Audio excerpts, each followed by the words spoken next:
Welcome to Stories That Matter. I'm your host, Doug Thompson, with my special guest, Tom Lynch from Boys Town. Tom, pleasure to have you. Thank you for having me today.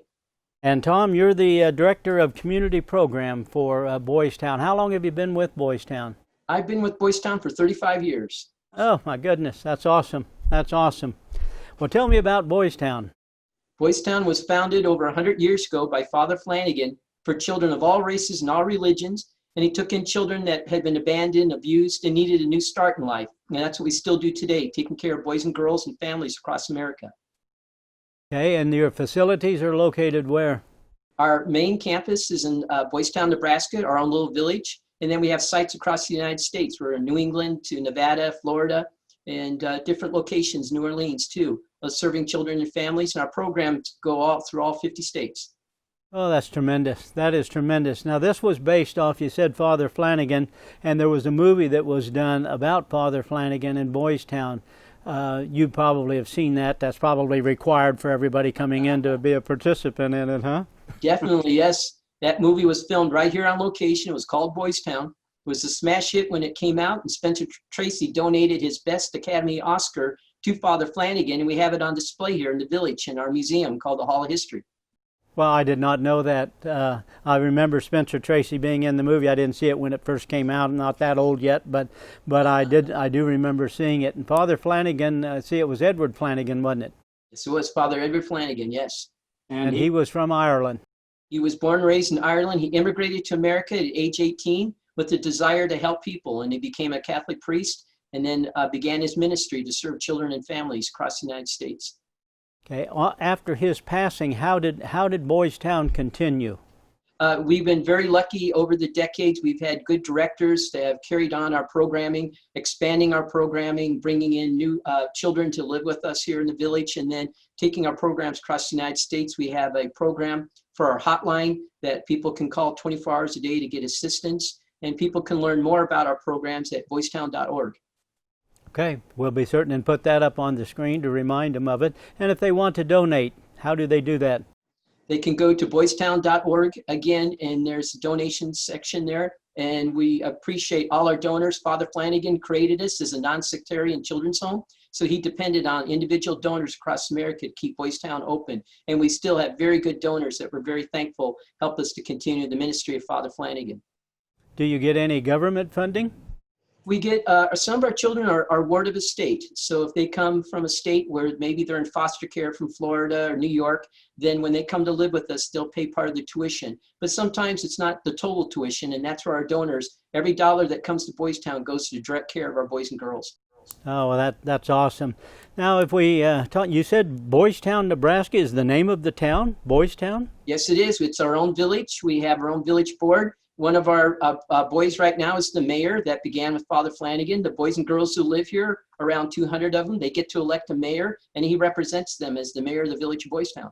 Oh, that is so neat. That is so neat. Over the years, have you had a number of how many people have been through the program? Got to be thousands and thousands. We've had over 40,000 children had physically lived with us at Boys Town, but our programs every year touch the lives of maybe 200,000 to 500,000 children and families every year. So it's millions of children and families that have been impacted by Boys Town over the decades. And boys and girls? Yes, girls came to our village in 1979, so we have girls' homes, we have boys' homes, and our boys and girls live in these homes in the village with married couples called family teachers. It's very much like a family setting. They learn how to do their own cooking, their laundry, how to have social skills, and then we work on the problems why they came to us. It might be drug and alcohol problems. A lot of them had physical, sexual abuse. So we're working on those issues so they can go back home to their families or begin a new life. Oh, that's absolutely amazing. You know, I'm an attorney and a judge, so I see lots of foster children, and very, very difficult situations. Parents get off track and the child pays the price many times.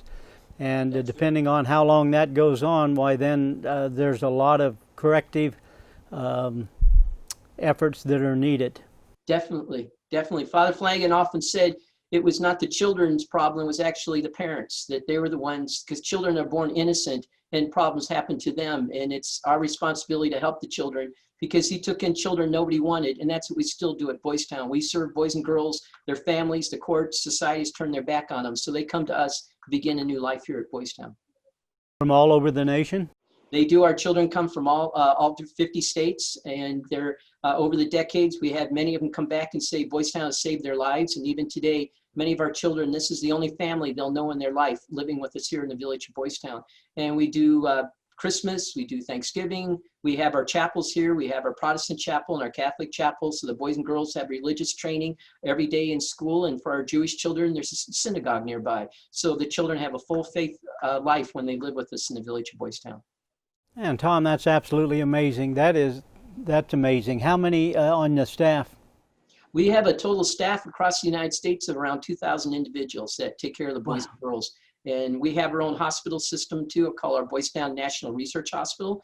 And we work with children with hearing difficulties. And we also have programs now working with children with behavioral problems. We have many children come to us with extreme behavioral problems. You could almost call them bipolar or schizophrenic if you could diagnose a child that young. So those children live with us, and we try to help them with those issues so they can go back home again to their families. It's research is going on to help those boys and girls too here in the village of Boys Town. Then they get an education there as well, I'm sure. We have our school system here. We have our own high school, and we have our own junior high elementary school. And it just functions just like a normal high school. The boys and girls, they have choir, they have drama, they have art programs. We have sports programs, football, soccer, basketball, all the different sports. If a child, it's like a normal setting for children, because that's what Father Flanagan wanted. The children live in normal family style living. And we have no fences or gates, because Father said you can't fence in your family members. So the children willingly come to live here in the village of Boys Town. And so what's the biggest challenge that you as a staff member and the rest of the staff have? What's the biggest challenge for you? Our biggest challenge is to expand our programming to help more children, because the need keeps growing every year. And Father Flanagan wanted us to expand and update our programming, and that's what we do. We do strategic planning, and it's always trying to work on trying to get our message out to help more children and families across America. Especially, we just had the National Suicide Month, was just awareness, and that's why we have our hotline to deal with that, because every week they're dealing with suicide calls from children that their lives have reached that point. And we're very much a pro-life program. So we're trying to reach out to those children and families and let them know we're there to help them. So it's our main goal is to get the word out about us and let people know what we're doing and encourage people to join our mission to help the children and families across America. Okay, and if a court system wanted to make a referral to you, how would they go about it? We have our admissions department here on campus. They would contact the admissions department, and we would review that child's case, because some children fit into our program and some may not. And if the child can fit into our program, then they'll come and live with us here. If maybe they're having extreme behavioral problems, they can go to our psychiatric program, our intensive teaching program. And that's like a psychiatric program for children that we have here on campus to take care of those boys and girls. And we have a very unique program here. They live right here in the village. They have their own schools right here in the village, and those children are served here. And some are in the program for a short time and others are a longer period. But our goal is to help them overcome their issues they may have so they can rejoin their families or, again, begin a new life. And do the kids that come in, do they work in the program? By that I mean, do they work for the school or the unit? Do they work in some fashion, like mow grass and whatever else they need to do? Some of our boys and girls, they do have little jobs they work on. Most of them are just like chores you might have with the family. Learning how to mow the lawn, how to keep your house clean, how to cook a dinner. Because some of our children have come, they've never had that before in their life. We've had children come to us where they've been in a family setting where they get up in the morning, they don't know who's in the house, that there may be a whole group of people there or nobody will be in the house, and they come home. Couple of our children, they went to school and came home, their parents had moved and never told them where they went to. So these Wow, just abandoned them. Wow. So that's, our children come from situations like that. So when they live with us, they understand it's a safe place and there's structure and there's someone there in the morning that's going to be there to take care of them. And as a Boys Town employee, all of our employees, we're here to make sure our boys and girls are kept safe. And they know that they're safe when they live here with us in the village of Boys Town. No one will hurt or bother them. Well, Tom, what's the age range? How young can you take kids, and what age do they graduate or have to move on from?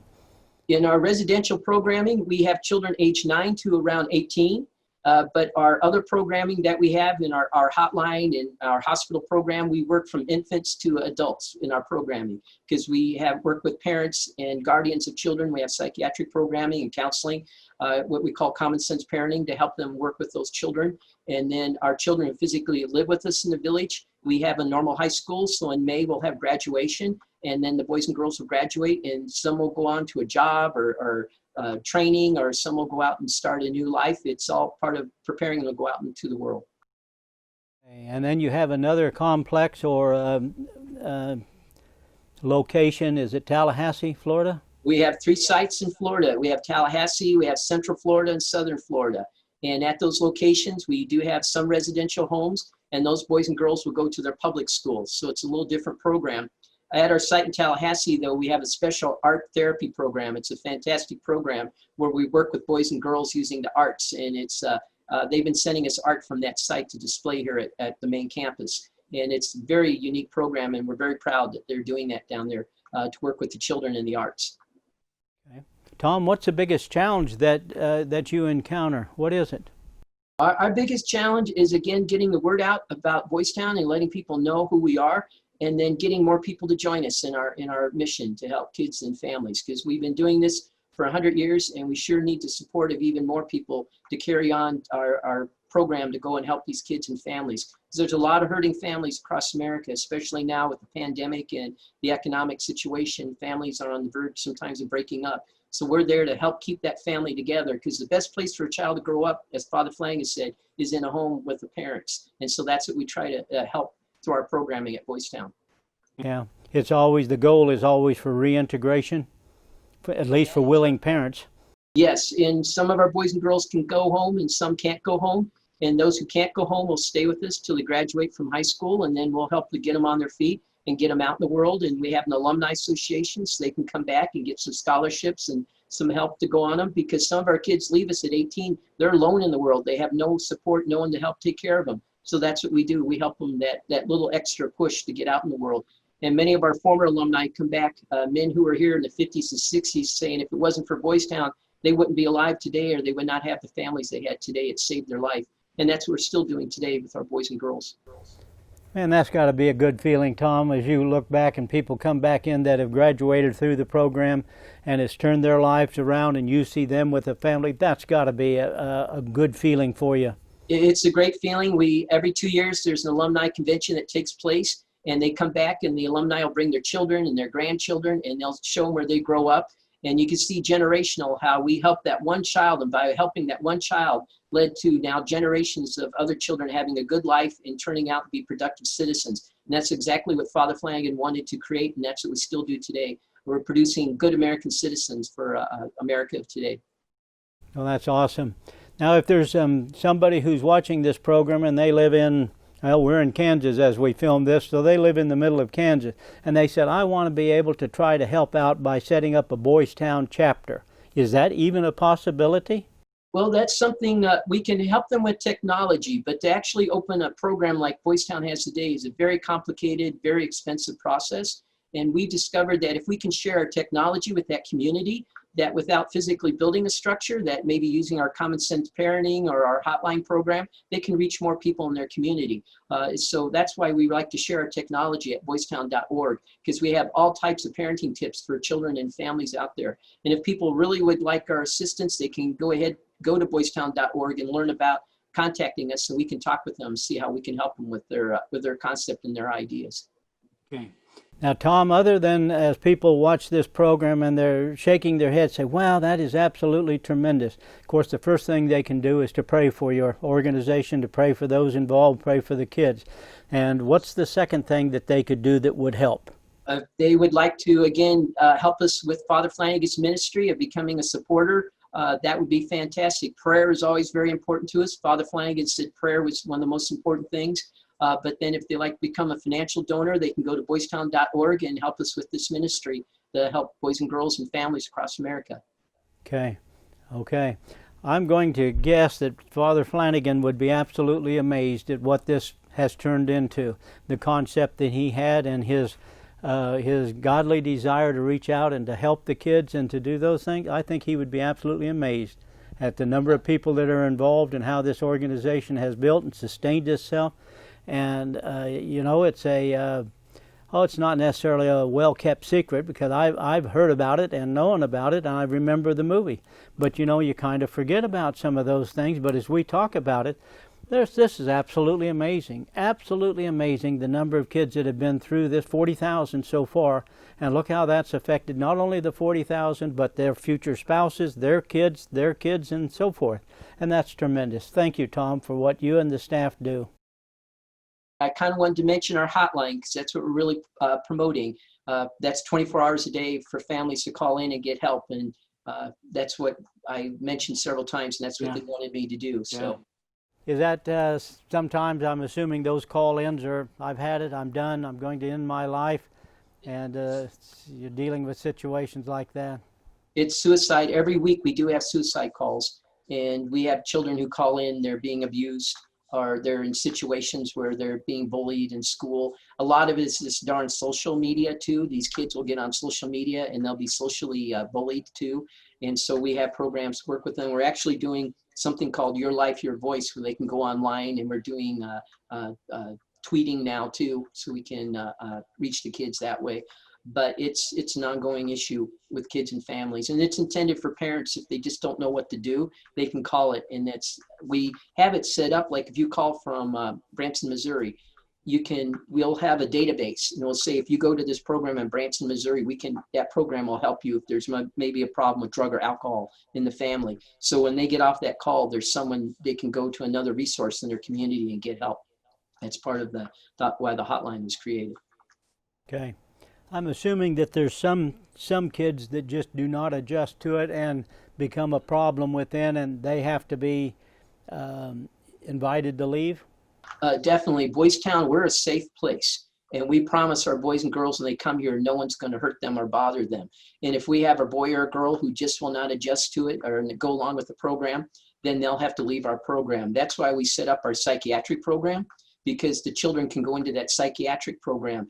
Because sometimes, if you could diagnose a child as schizophrenic or bipolar, that's what these poor children are suffering. So they can go into that program. We can work on their issues, because our children can graduate in our programs. They might start the psychiatric program and they can end up moving into one of our homes or go back home with their mom and dads if they can. That's our ultimate goal. But we have children as young as 4 that they're bringing to us today, that the children are so violent that the families are scared to have the child in the home. And so then we try to work with that family. But we have a waiting list of children to enter that psychiatric program that we have here on campus. And we have a new MRI system here. And what we're doing is we're looking at the brains of what you consider a normal child, and then the brain of one of these children that are having extreme behavioral problems. And we're trying to work with that boy and girl so we can modify them, get them off all those horrible medications that they put kids on today too. So that's our goal, because we don't know what that's doing to these poor kids' minds. All right, I've enjoyed visiting with you, and God bless you. Take care, Tom. Thank you for letting me participate today. Boys Town is real. It is a drama greater than the imagination of Hollywood's best storytellers. 4,000 boys have passed through this city of little men. And now the drama, the laughter, the heartache, and the triumph of all these boys is crystallized in the story of one young renegade who came from the back streets into conflict with the one man who could save him.